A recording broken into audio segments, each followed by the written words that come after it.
Shalom, salam berkat dari kami untuk pendengar sekalian. Saat ini pendengar akan diberkati dengan program Hari Ini Harinya Tuhan bagian yang ke-8. Sebuah program rohani tentang doktrin Alkitab yang menolong kita untuk semakin tertanam dalam kebenaran firman dan bertumbuh dalam kemuliaan. Bersama hambanya, Pendeta Gilbert Lumwendong, STH.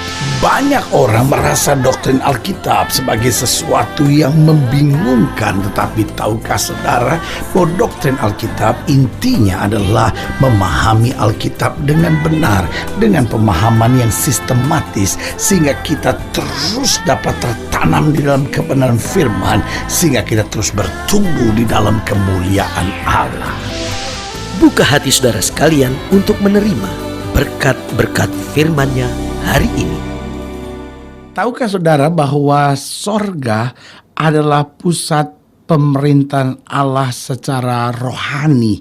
Nah, mungkin sudah berkata, apa maksudnya pendeta bahwa sorga adalah pusat pemerintahan Allah secara rohani? Nah, ingat Yesus pernah berkata begini, Bapakku bekerja sampai sekarang dan aku pun bekerja juga. Nah, saudaraku yang kasih dalam Tuhan, pertanyaannya sederhana. Kalau Bapakku bekerja sampai sekarang, kira-kira apa yang Bapak kerjakan buat kita? Yang pertama harus kita ingat bahwa di sorga ada pasukan malaikat. Nah, saudaraku yang kasih dalam Tuhan, dan saya terlalu percaya bahwa Allah di sorga, salah satu hal yang dikerjakan di sorga adalah mengurus pasukan malaikat ini. Nah, mungkin sudah berkata, loh, untuk apa kok pasukan malaikat Tuhan diurus?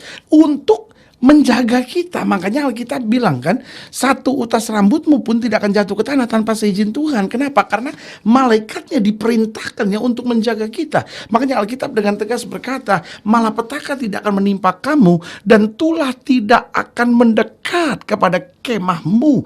Kenapa? Alkitab bilang karena malaikat Tuhan berkemah di sini orang yang takut akan Tuhan. Makanya dengan tegas Alkitab berkata, 1.000 boleh rebah di sisi kirimu, 10.000 boleh rebah di sisi kananmu, tetapi itu tidak akan menimpamu. Kenapa? Karena Tuhan bekerja buat kita. Bekerja untuk apa? Untuk mengutus malaikatnya. Makanya dalam Roma 8 ayat 28 dikatakan, Allah turut bekerja sama dalam segala perkara untuk mendatangkan kebaikan. Berarti saudaraku yang kasih dalam Tuhan, meskipun kadangkala kita ambil langkah keliru misalnya, kadangkala kita ambil keputusan yang salah dalam hidup kita, tetapi Allah di sini bekerja untuk apa? Untuk mengatur kuasa di sorganya. Untuk apa? Untuk membela kita, untuk mengerjakan yang terbaik, untuk mengubahkannya. Sehingga Alkitab berkata, walaupun manusia merancangkan yang jahat dan mereka rekakan yang jahat untuk kita, tapi Allah mereka rekakannya untuk kebaikan.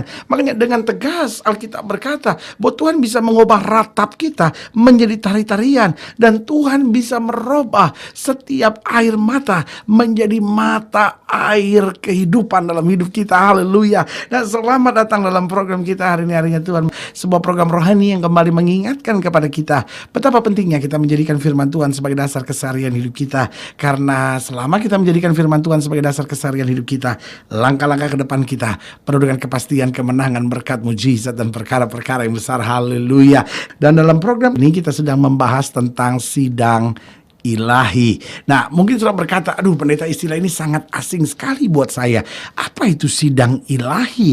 Apa artinya? Apa maknanya? Sudah ingat bahwa di dalam Alkitab dikatakan di dalam Kejadian, baiklah kita menjadikan manusia menurut gambar dan rupa kita. Nah, ada banyak orang yang tidak mengerti lalu berkata, loh kalau begitu Allah itu dalam bentuk jamak dong. Nah, saudaraku yang kasih dalam Tuhan, kita percaya pada Allah yang tunggal, Allah yang esa. Nah, tetapi sekarang kenapa kita berkata baiklah kita menjadikan manusia menurut gambar dan rupa kita? Berarti segala kuasa sorga turut terlibat di sini. Nah, saudaraku yang kasih dalam Tuhan, ini yang saya sebut sidang ilahi. Nah, di dalam Mazmur pasal 82, itu yang akan kita pelajari hari ini dari ayat yang pertama sampai ayat yang ke-8 di bawah judul Allah dalam sidang ilahi.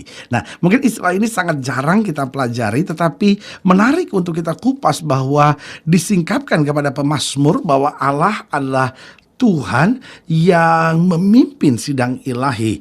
Dikatakan demikian Mazmur Asaf, Allah berdiri dalam sidang ilahi, di antara para Allah ia menghakimi. Berapa lama lagi kamu menghakimi dengan lalim dan memihak kepada orang fasik? Berilah keadilan kepada orang yang lemah dan kepada anak yatim. Belalah hak orang sengsara dan orang yang kekurangan. Luputkanlah orang yang lemah dan yang miskin. Lepaskanlah mereka dari tangan orang fasik. Mereka tidak tahu dan tidak mengerti apa-apa. Dalam kegelapan mereka berjalan, goyanglah segala dasar bumi. Aku sendiri telah berfirman, kamu adalah Allah, dan anak-anak yang maha tinggi kamu sekalian. Namun seperti manusia kamu akan mati, dan seperti salah seorang pembesar kamu akan tewas. Bangunlah ya Allah, hakimilah bumi, sebab engkaulah yang memiliki segala bangsa. Saudaraku yang kasih dalam Tuhan, sulit untuk kita pahami apa sidang ilahi ini, apa yang dibicarakan, siapa yang hadir di dalamnya. Jadi jelas dalam sidang ilahi Allah berurusan dengan segala kuasa sorga. Tetapi dalam sidang ilahi tertentu, kadangkala Allah akan memanggil kuasa-kuasa jahat. Itu sebabnya salah satu hal dikatakan dalam Alkitab, ketika semua malaikat Tuhan menghadap kepada Tuhan, ada juga di antara mereka iblis. Nah, iblis sedang dipanggil untuk sebuah teguran. Iblis sedang dipanggil untuk sesuatu yang Allah sedang mau melarang kepada orang-orang pilihannya. Nah, untuk jelasnya kita coba mengerti apa yang dibicarakan dalam sidang ilahi ini. Yang pertama, yang sedang dibicarakan dalam sidang ilahi yaitu tentang penjagaan dan pemeliharaan kita. Jadi ketika di sorga Allah melihat kita berdoa, Allah melihat bahwa kita hidup benar, Allah melihat ada orang yang rancangan yang jahat buat kita, maka Allah mengadakan sidang ilahi dan memerintahkan malaikatnya untuk menjaga kita. Itu sebabnya saudaraku yang kasih dalam Tuhan, kita tidak akan jatuh. Alkitab berkata, kalaupun sampai kita jatuh, kita tidak akan tergeletak. Kenapa? Karena sidang ilahi yang dipimpin oleh Allah sendiri akan memerintahkan penjagaan dan pemeliharaan kita. Yang kedua, apa yang dibicarakan dalam sidang ilahi yaitu tentang jawaban-jawaban doa buat kita. Jadi waktu kita berdoa, misalnya sudah berdoa, Tuhan berikan anak dalam rumah tangga kami sudah menikah 4 tahun. Maka Allah akan memimpin sidang ilahi dan menyiapkan jawaban doa. Tetapi mungkin salah satu malaikat akan berkata kepada Allah, Tuhan, dia belum layak untuk mendapat, karena dia masih hidup dalam dosa. Dia belum layak untuk mendapatnya, karena ada hal-hal yang masih belum beres dalam hidupnya. Kita sedang bekerja untuk itu. Maka Tuhan akan berkata, tuntaskan seluruhnya. Dan sidang ilahi itu mempersiapkan bagaimana supaya jawaban doa buat kita dapat terjadi.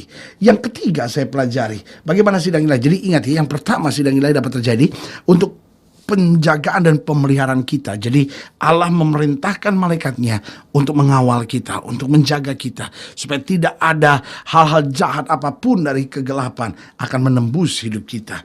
Lalu yang kedua, dalam sidang ilahi dibicarakan bagaimana jawaban-jawaban doa buat kita dapat terjadi, ya kan, sehingga kesembuhan kita dapat berlaku, pemulihan rumah tangga kita, karir kita, masa muda kita, berkat-berkat kita. Mungkin kita berdoa, Tuhan saya usaha kok terus gagal, utang saya banyak, ya kan. Dan ketika doa dinaikkan, sidang ilahi terjadi dan Allah mempersiapkan jawaban doa buat kita. Tetapi seringkali ada laporan dari malaikat-malaikat dan berkata bahwa tapi dia dalam bisnisnya masih curang. Maka Tuhan akan memerintahkan, ini yang harus kau buat untuk menghentikan kecurangannya, supaya kita dapat menjawab doa-doanya. Lalu yang ketiga saya pelajari apa yang dibicarakan dalam sidang ilahi, yaitu pendidikan buat kita untuk tetap hidup dalam rencana Allah. Saudaraku yang kasih dalam Tuhan, itu yang saya ambil contoh dengan Ayub. Ayub ini sudah menjadi orang yang paling kaya di timur. Nah, lalu Allah sedang mempersiapkan sesuatu yang lebih besar lagi buat hidupnya. Nah, Allah sedang mempersiapkan pendidikan buatnya. Nah, pada saat itu Allah mengingatkan kepada setan bahwa engkau tidak bisa menyentuh nyawanya. Oh, Tuhan sedang berkata kepada malaikat-malaikat yang lain, mari kita buat pendidikan buat Ayub.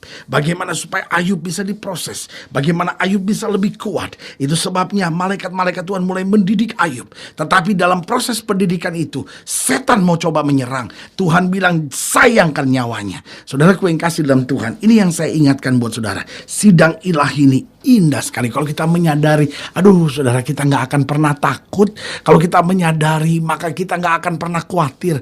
Kalau kita menyadari, oh kita yakin sekali bahwa doa kita akan dijawab, pemeliharaan kita terjadi, penjagaan kita terjadi, dan Tuhan kemudian mendidik kita. Dan kita tahu waktu Tuhan mendidik kita, kita tidak akan dipermalukan. Waktu Tuhan mendidik kita, kita akan pasti melihat mujizat. Waktu Tuhan mendidik kita, hal-hal yang luar biasa akan terjadi dalam hidup kita. Waktu Tuhan mendidik kita, kita kita pasti akan melihat mahkota kemenangan disediakan oleh Tuhan buat hidup kita. Jadi ingat apa yang dibicarakan dalam sidang ilahi, penjagaan dan pemeliharaan kita, jawaban-jawaban doa buat kita, lalu pendidikan kita agar kita tetap hidup dalam rencana Allah, supaya kita nggak melenceng, supaya kita tetap lurus di dalam rencana Allah sampai kita mencapai seluruh kepenuhan kealahan, kata Paulus. Dan yang keempat, dalam sidang ilahi, apa yang dibicarakan yaitu membongkar rancangan-rancangan iblis buat kita.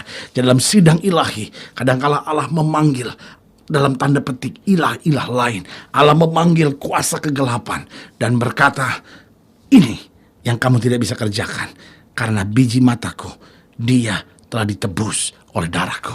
Saudaraku yang kekasih dalam Tuhan, dalam sidang ilahi, Allah membongkar rancangan-rancangan iblis. Sehingga kadangkala dalam doa kita mulai diingatkan oleh Tuhan, hari-hari ini kamu ngadapin hal-hal yang berat. Karena setan mau coba menyerang engkau. Tapi Tuhan izinkan. Kenapa Tuhan izinkan?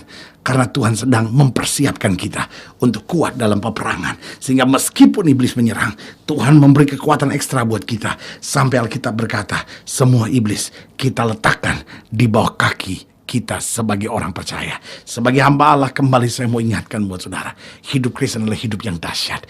Hidup Kristen bukan hanya di muka bumi ini kita alami berkat, tapi kita sadar kita warga kerajaan sorga yang diizinkan oleh Allah untuk menerima segala yang terbaik. Sampai Allah sendiri memimpin sidang ilahi untuk menjaga dan memelihara kita, untuk memberi jawaban-jawaban doa buat kita, untuk mempersiapkan pendidikan kita supaya kita tetap ada dalam rencana Allah, dan untuk membongkar segala rancangan iblis buat kita supaya kita terus berjalan dalam kemenangan, kemuliaan, dan mujizat-mujizat yang luar biasa. Haleluya. Kalau saudara ingin dilayani lebih jauh, hubungi kami melalui telepon, hubungi kami melalui surat, kunjungi website kami, karena kami ada untuk membawa Bapak Ibu saudara senantiasa lebih dekat pada Tuhan dan mengalami kasih kuasa mujizat yang luar biasa. Secara khusus melalui program ini juga saya mau berdoa buat setiap saudara yang sakit, setiap saudara yang berbeban berat, karena kita percaya bahwa bagi Allah tidak ada perkara yang mustahil. Saudara-saudara yang ingin didoakan secara khusus, boleh taruh tangan kanan saudara di dada dan kita akan berdoa. Mari kita berdoa. Bapa, dalam nama Yesus, hamba doa buat yang sakit, hamba doa buat yang berbeban berat, hamba doa untuk setiap mereka yang hari-hari sedang menghadapi masalah dan pergumulan. Bapak, hamba doa buat setiap mereka yang rumah tangganya sedang goncang. Tuhan, hari ini kami belajar bahwa sidang ilahi mempersiapkan penjagaan dan pemeliharaan, mempersiapkan jawaban-jawaban doa, mempersiapkan pendidikan kami agar kami tetap hidup dalam rencana Allah, dan akhirnya membongkar segala rancangan-rancangan iblis bagi kami. Itu sebabnya hamba berdoa di dalam nama Yesus Tuhan Jama, sehingga kami beroleh kekuatan baru untuk maju berjalan bersama dengan Kristus. Di dalam nama Yesus kami berdoa. Haleluya. Amin. Saudara gue yang kasih dalam Tuhan, kita sudah berdoa. Ingat, Allah tidak pernah lalai menepati janjinya. Inilah saatnya buat kita untuk bangkit bersemangat, bersuka cita dalam menghadapi segala perkara. Karena kita tahu Yesus hidup, Yesus berkuasa, Yesus selalu beri yang terbaik buat anak-anaknya. Doa saya menyertai saudara. Sampai berjumpa pada program berikut. Dan jangan lupa, jadikan hari ini harinya Tuhan. Haleluya.